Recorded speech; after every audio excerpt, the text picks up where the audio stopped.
Yo, this is a TNA review. Oh man, I just woke up, motherfucker. Alright, man. Shout out to Ricky Pruitt. Shout out to Pro Wrestling and MMA Extreme, the Facebook group. And shout out to the TNA soldiers with their good podcast. Now, Dixie Carter, his surprise GM today was EC3. And Bennett came out like, no, this is bullshit. You don't deserve it. You shouldn't be running the show. And EC3 said, well, you and your wife have been running the show and making everybody miserable.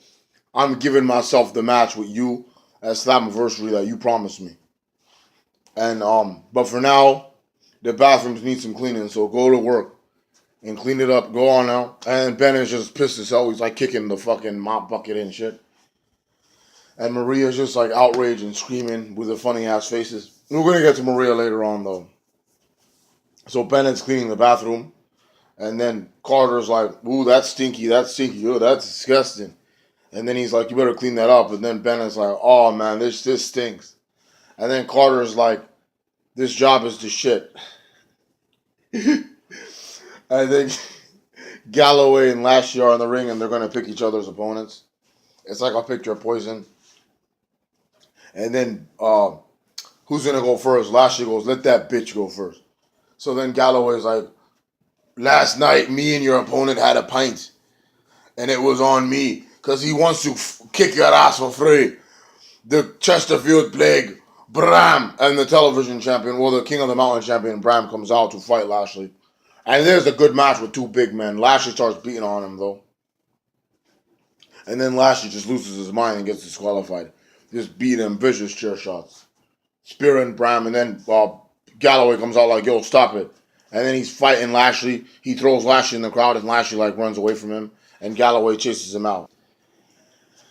And then you see in WWE, people can see this coming, but I didn't even see this coming. When Bram's laying there, ELI Drake, and then ELI Drake comes out with his feast of fire, and I'm like, oh shit, he's actually gonna fucking do it this time. For a month, he's been teasing that he was gonna cash that shit in, and he actually does it. He cashes it in.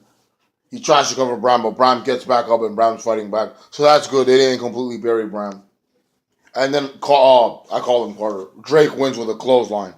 And he wins the King of the Mountain championship. I'm sure Ricky Pruitt was having a good time watching that. His at the zero. I like ELI Drake. I watched him since, like I said, the Indies. When he was in Championship Wrestling from Hollywood. He was my favorite wrestler. And he was in a tag team back then. He was with Cage Natural Selection. Since then, I wanted to see him like do big things. Because after that tag team broke up, he was with Paul Bearer, Percival Pringle III. As a singles wrestler. And I wanted him to either go to WWE and TNA. One of those two promotions, right? And I wanted him to win a championship. And now in TNA, he's done both. WWE misused him like a motherfucker. And now ELI Drake is going to get pushed. And I love it. I see him as a Triple Crown champion in TNA. He's having his party. He's like being a bully to everybody. You know, typical Sean Ricker, ELI Drake stuff. Fun, good stuff. So Bennett cleans the bathroom and then somebody's taking his shit in there. And then EC3 is like, you haven't finished. The guy taking his shit in there was Earl Hebner. And Earl Hebner's like, I remember what you did. You're an asshole. And Bennett's like this, what you say? And then EC3's like, show him respect, okay? He's a Hall of Famer. In fact, Earl, get him a referee shirt because you're refereeing the next match. And then Earl's like, come on. Follow the finger. And then Bennett's like, fuck this shit. And Bennett comes out with the referee shirt. He's refereeing the number one contenders tag team match. The winner's gonna face a DK at Slammiversary. So Bennett's in a referee shirt, and then Spud comes out like, and then Tyrus just comes out like this. They're no longer in the Mount Hardy brand. I think that group is disbanded. So they're fighting, boom, and the bromans who were just in the pool with their beautiful guru Raquel, they come out with Raquel. And you know something about Raquel? I always liked her in Tough Enough. I always thought that she was fucking stunning as hell. I was really surprised that she got eliminated as early as she did. She's actually a hot girl that could wrestle. The two girls from Tough Enough that actually did make it, Sarah Lee and Mandy, they gotta get trained. You know, this girl actually could wrestle, just like Chelsea Green. Chelsea Green could wrestle beautifully, and they didn't sign her, but Raquel can wrestle. I didn't even know that she was a wrestler. She surprised me, but that's probably for being Brazilian. It's just funny how she has a character. She's got a ring name. She's got a storyline. And in WWE, Mandy and Sarah don't. I don't care about no Total Divas, and I don't care about no NXT house shows. This girl's actually gonna be in TNA managing this tag team, which is awesome. And she's gonna be wrestling. You know, she's wrestled at the One Night Only shows. The funny stuff with Spud and the bromance. Raquel starts like distracting Tyrus, and it's like, get away from him, get away from him. And then the bromance do the heart attack on Spud, and then Goddard reverses it into Walls of Jericho, and then Spud taps out. And Bennett's like, don't tap, whatever, ring it. And then we got new number one contenders. Boom, boom, boom, boom, boom. The bromance versus the DK at Slammiversary in June. Well, we're in June now, but that should be a good match. It's gonna be some entertaining stuff with them in the DK, and I love it. I love it. I love it. I love it. So Jeff Hardy goes into the Matt Hardy's house. It's a big ass house, and Rebby Sky's got the baby, and she's like, "I don't want to watch this. Go in by yourself." So she leaves, and then brother Nero goes into the house. Um, and then Maria tries to tell Billy Corgan, "Why is EC3 the leader?" And then EC3 hangs up the phone, and he's like, "Come with me. I got something for you." So Maria's in the ring with Sienna and Allie. Oh my god, Allie. Allie's a gorgeous girl, but she's so fucking annoying. Oh my god. She's like, I don't know what the fuck she's saying. And then fucking EC3's like, get the hell out of here. I don't want you to. Your names aren't Maria. And Maria's like, they are mine. And Carter's like, yeah, but I told them leave, leave, leave, leave, leave. And all of a sudden, they don't even leave. They just get out of the ring. And then Gil comes out because she gets called out too. And then Carter's like, you know what? You guys should be fine for touching each other, but I'm going to give Gil Kim what she wants. And Gil Kim's like, what I want is what I've always wanted. A match with Maria. And Maria's like, no, I'm doing a wonderful job as the leader of the Knockouts. No! And then EC3's like, wait a minute, you don't decide that, I decide it. And it's going to happen. Gail versus Maria at Slammiversary. And then Gail's all happy, Maria's like pissed, but then she's like, you know what? I'm going to get rid of you myself and kick your ass, bitch. And then Carter's like, easy, easy now. Let's do a little tag team match. Your girls against Jade and Gail Kim. Because Jade comes out, right? And Jade is a face now. And the crowd loves Jade. It's hard to believe she was that girl from the Dollhouse. But Jade's a great worker. I've seen her wrestle live. She's awesome. They're trying to pretend like Allie's not a wrestler. Like she's in her little ring gear. And she's like trying to get out. And she's got like her little shoes on. Her feet were like red, like in the middle of the match. It was kind of gross. And then Sienna's just sitting there like this. This is clearly like the female version of Rockstar Spud and Tyrus. But anyway, Jade and Gail are like smacking Allie around. And then Allie's like tagging in Sienna, and Sienna's like being all sloppy and shit. These girls supposedly worked the indies for years, but like they look green and nervous and they gas. But thankfully, the Jade was working with them. Jade and Gil are always good. It's funny too. Carter's like, "Come here, Maria, sit with me," and then Maria's just listening, and she's like this, and Carter's just watching. And then the Asian girls. I think this is the first time that two Asian girls have teamed up on TV. They won because the Allie got pinned. Thank God. Because yeah, Allie got pinned. Thank God by Jade. Fucking wrestling bare feet, and then boom, pinned. 1, 2, 3, and Maria's like pissed. And then EC3 is laughing at her. And she's like, I hate you, EC3. And then Bennett comes out like, you know what, that's it. How dare you make me clean bathrooms? How dare you make me referee a match? How dare you put my wife in a match? Fuck you, Carter. And all of a sudden, he's like, I'm the best in the world at what I do. And Carter's like, well, you know what? I got an opponent for you. Sorry about your damn luck. And James Storm comes out and chases Maria with the little driver thing, beard ding. And then they got a match. Bennett's got a match with James Storm. And Bennett wins the match. And then EC3's like, good job. You know, I worked you the entire night just like you've been working everybody. At Slammiversary, God, You call yourself God, well, I'm the devil. And I'm going to burn your motherfucking church to the ground, motherfucker. By the way, turn around. And then Bennett turns around. Bam! A super kick right to the mouth by James Storm. And Bennett's like on the floor. He left humiliated. Which I'm happy because I'm not a big fan of Mike Bennett, the Miracle, or his stupid haircut.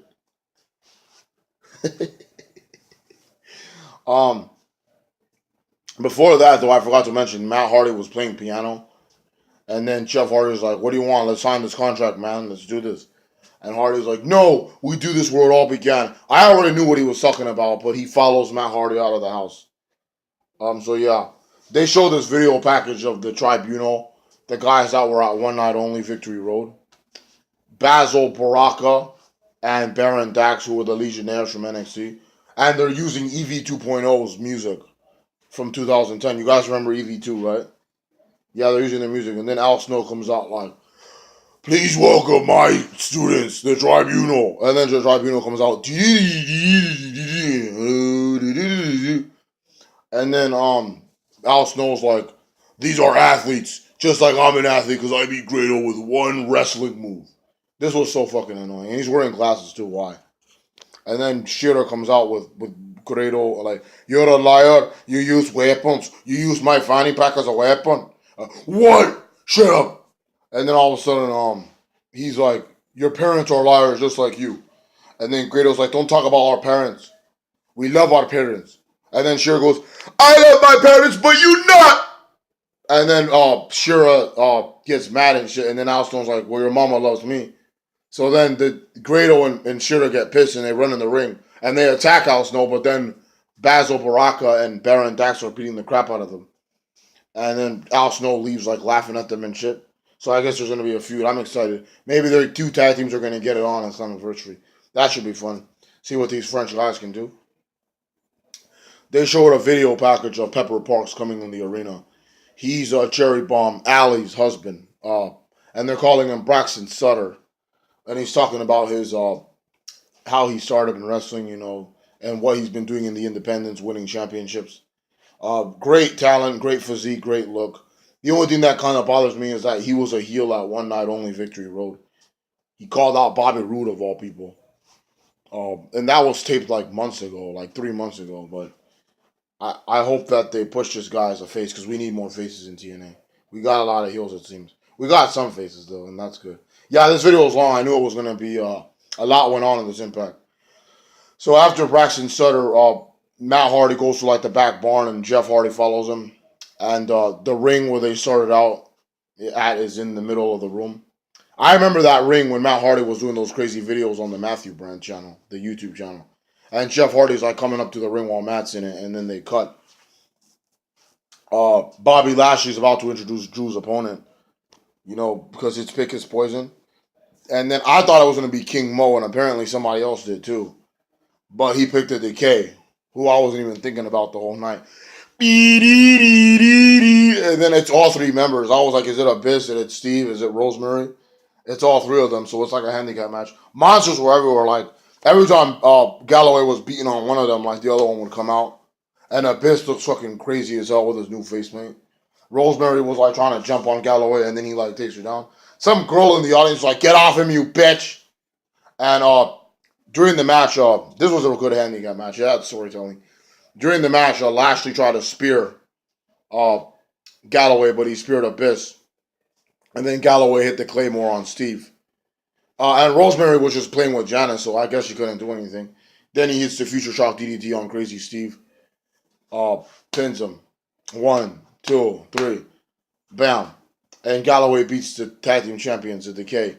And then he looks straight at Lashley like this. You know? After that, they show Matt Hardy signing the contract. And then Jeff's like, hey, why do we have to wait till Slammiversary? Let's do it now. And then Matt's like, you want to? Yeah, that's what you said, right? And Matt is like, it is. Whether it's at Slammiversary or here, I'll destroy you. And then Jeff's like, come on, man. And Jeff gets in the ring.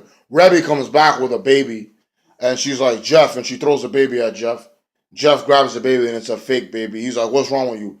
And then with like a glass object, like a bottle or something, Matt breaks it over his brother's head. And then he hits a side effect. Jeff Nero is over. Bam. And they go right through a table and break it.